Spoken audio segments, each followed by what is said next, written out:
ಹರೇ ಕೃಷ್ಣ. ಭಗವದ್ಗೀತೆ ಅಧ್ಯಾಯ 2. ಶ್ಲೋಕದ ಅನುವಾದ ಹಾಗೂ ಶ್ಲೋಕದ ಭಾವಾರ್ಥ.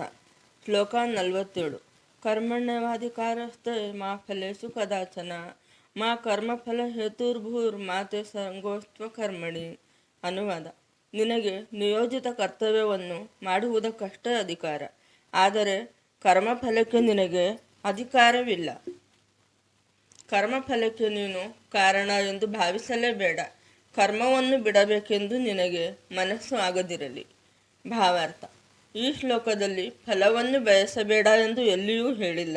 ಅದಕ್ಕೆ ಬದಲಾಗಿ ಫಲದಲ್ಲಿ ಅಧಿಕಾರ ಸಾಧಿಸಬೇಡ ಎಂದಿದ್ದಾನೆ ಕೃಷ್ಣ.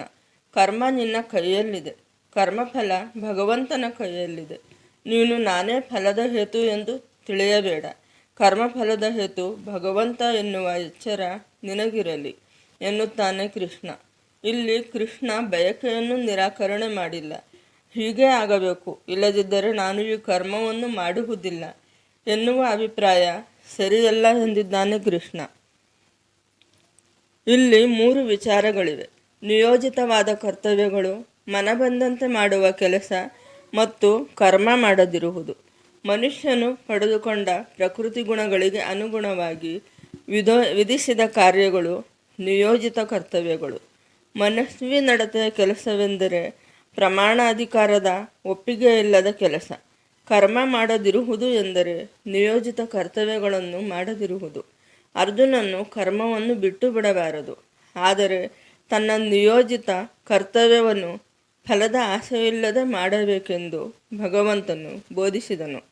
ತನ್ನ ಕರ್ಮದ ಫಲಕ್ಕಾಗಿ ಆಸೆ ಪಡುವವನು ತನ್ನ ಕರ್ಮದ ಕಾರಣನೂ ಆಗುತ್ತಾನೆ. ಆದುದರಿಂದ ಅಂತಹ ಕರ್ಮದ ಫಲದಿಂದ ಸಂತೋಷ ಅಥವಾ ದುಃಖಕ್ಕೆ ಗುರಿಯಾಗುತ್ತಾನೆ. ನಿಯೋಜಿತ ಕರ್ತವ್ಯಗಳನ್ನು 3 ವರ್ಗಗಳಾಗಿ ಮಾಡಬಹುದು: ನಿಯತ ಕೆಲಸ, ತುರ್ತು ಕೆಲಸ ಮತ್ತು ಬಯಸಿದ ಚಟುವಟಿಕೆಗಳು.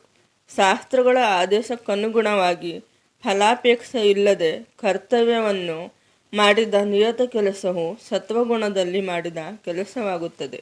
ಫಲದಿಂದ ಮಾಡುವ ಕೆಲಸ ಬಂಧನಕ್ಕೆ ಕಾರಣವಾಗುತ್ತದೆ. ಆದುದರಿಂದ ಇಂತಹ ಕೆಲಸವು ಶುಭಕರವಲ್ಲ. ನಿಯೋಜಿತ ಕರ್ತವ್ಯಗಳ ಮಟ್ಟಿಗೆ ಪ್ರತಿಯೊಬ್ಬನಿಗೂ ಅಧಿಕಾರ ಉಂಟು, ಆದರೆ ಇದು ಫಲದ ಆಸೆಯಿಲ್ಲದ ಕರ್ಮವಾಗಬೇಕು. ಇಂತಹ ನಿರ್ಲಿಪ್ತ ನಿಯೋಜಿತ ಕರ್ತವ್ಯಗಳು ನಿಸ್ಸಂಶಯವಾಗಿ ಮುಕ್ತಿ ಮಾರ್ಗಕ್ಕೆ ಕರೆದೊಯ್ಯುತ್ತವೆ. ಆದುದರಿಂದ ಫಲದ ಅಪೇಕ್ಷೆ ಇಲ್ಲದೆ ಅರ್ಜುನನು ಕರ್ತವ್ಯ ದೃಷ್ಟಿಯಿಂದ ಯುದ್ಧ ಮಾಡಬೇಕೆಂದು ಭಗವಂತನು ಉಪದೇಶ ಮಾಡಿದನು. ಅವನು ಯುದ್ಧ ಮಾಡದಿರುವುದು ವ್ಯಾಮೋಹದ ಇನ್ನೊಂದು ಮುಖ. ಇಂತಹ ಮೋಹದಿಂದ ಮುಕ್ತಿಯು ಲಭ್ಯವಾಗುವುದಿಲ್ಲ. ಧನಾತ್ಮಕವಾಗಲಿ ಋಣಾತ್ಮಕವಾಗಲಿ ಯಾವುದೇ ಬಗೆಯ ಮೋಹವು ಬಂಧನಕ್ಕೆ ಕಾರಣ. ಕರ್ಮ ಮಾಡದಿರುವುದು ಪಾಪಕರ. ಆದುದರಿಂದ ಅರ್ಜುನನ ಮುಂದಿರುವ ಮುಕ್ತಿಯ ಒಂದೇ ಶುಭಕರ ಮಾರ್ಗವೆಂದರೆ ತನ್ನ ಕರ್ತವ್ಯ ಎಂದು ಯುದ್ಧ ಮಾಡುವುದು. ಶ್ಲೋಕ 48. ಯೋಗಸ್ಥಃ ಕುರು ಕರ್ಮಾಣಿ ಸಂಗಂ ತ್ಯಕ್ತ್ವಾ ಧನಂಜಯ ಸಿದ್ಧೋ ಸಮೋ ಭೂತ್ವಾ ಸಮತ್ವಂ ಯೋಗ ಉಚ್ಯತೆ. ಅನುವಾದ: ಗೆಲುವು ಸೋಲುಗಳಲ್ಲಿ ಯಾವುದೇ ಆಸಕ್ತಿಯನ್ನು ಇಟ್ಟುಕೊಳ್ಳದೆ ಸಮಚಿತ್ತದಿಂದ ನಿನ್ನ ಕರ್ತವ್ಯವನ್ನು ಮಾಡು. ಅರ್ಜುನ, ಇಂತಹ ಸಮಚಿತ್ತತೆಗೆ ಯೋಗ ಎಂದು ಹೆಸರು. ಭಾವಾರ್ಥ: ಯಾವುದೇ ಕರ್ಮ ಮಾಡುವುದಾದರೂ ಸಹ ಸುಮ್ಮನೆ ಮಾಡುವುದಲ್ಲ, ಅದರ ಹಿಂದೆ ಯೋಗ ಇರಬೇಕು. ಭಗವಂತ ಫಲವನ್ನು ಕೊಡತಕ್ಕಂಥವ. ನಮ್ಮಿಂದ ಕರ್ಮವನ್ನು ಮಾಡಿಸತಕ್ಕಂಥವನು ಭಗವಂತನೇ. ಏನು ಫಲ, ಎಷ್ಟು ಫಲ, ಯಾವಾಗ ಫಲ ಎನ್ನುವುದು ಭಗವಂತನಿಗೆ ಸೇರಿದ್ದು. ಸಿಕ್ಕರೂ ಆನಂದ, ಸಿಗದಿದ್ದರೂ ಆನಂದ. ಇದು ಭೌತಿಕ ಸಮತೋಲನ. ಅರ್ಜುನನು ಯೋಗದಲ್ಲಿದ್ದು ಕರ್ಮವನ್ನು ಮಾಡಬೇಕೆಂದು ಕೃಷ್ಣನು ಹೇಳುತ್ತಾನೆ. ಯೋಗ ಎಂದರೇನು? ಯೋಗ ಎಂದರೆ ಸದಾ ಚಂಚಲವಾಗುವ ಇಂದ್ರಿಯಗಳನ್ನು ನಿಗ್ರಹಿಸಿ ಪರಾತ್ಪರದಲ್ಲಿ ಮನಸ್ಸನ್ನು ಸ್ಥಿರವಾಗಿ ನಿಲ್ಲಿಸುವುದು. ಪರಾತ್ಪರ ಎಂದರೆ ಯಾವುದು?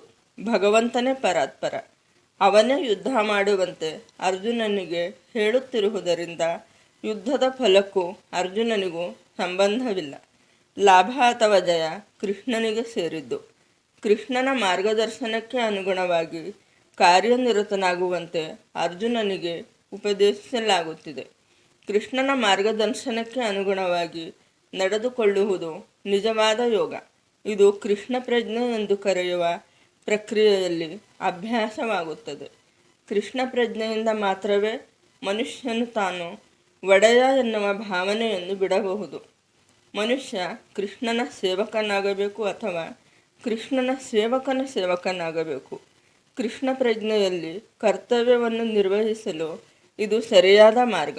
ಕೃಷ್ಣ ಪ್ರಜ್ಞೆಯೆಂದೇ ಮನುಷ್ಯನು ಯೋಗ ಸ್ಥಿತಿಯಲ್ಲಿ ಕರ್ಮ ಮಾಡಲು ನೆರವಾಗಬಲ್ಲದು.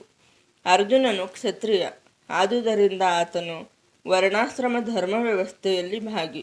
ವರ್ಣಾಶ್ರಮ ಧರ್ಮದ ಸಂಪೂರ್ಣ ಗುರಿ ವಿಷ್ಣುವನ್ನು ಸಂಪ್ರೀತಿಗೊಳಿಸುವುದು ಎಂದು ವಿಷ್ಣು ಪುರಾಣದಲ್ಲಿ ಹೇಳಿದೆ. ಐಹಿಕ ಪ್ರಪಂಚದ ನಿಯಮವಾದರೂ ತನ್ನ ತೃಪ್ತಿಗಾಗಿ ಕೆಲಸ ಮಾಡುವುದು. ಹೀಗೆ ಮಾಡದೆ ಕೃಷ್ಣನನ್ನು ತೃಪ್ತಿಗೊಳಿಸಬೇಕು. ಕೃಷ್ಣನನ್ನು ತೃಪ್ತಿಗೊಳಿಸದೆ ವರ್ಣಾಶ್ರಮ ಧರ್ಮದ ತತ್ವಗಳನ್ನು ಸರಿಯಾಗಿ ಪಾಲಿಸುವುದು ಸಾಧ್ಯವಿಲ್ಲ.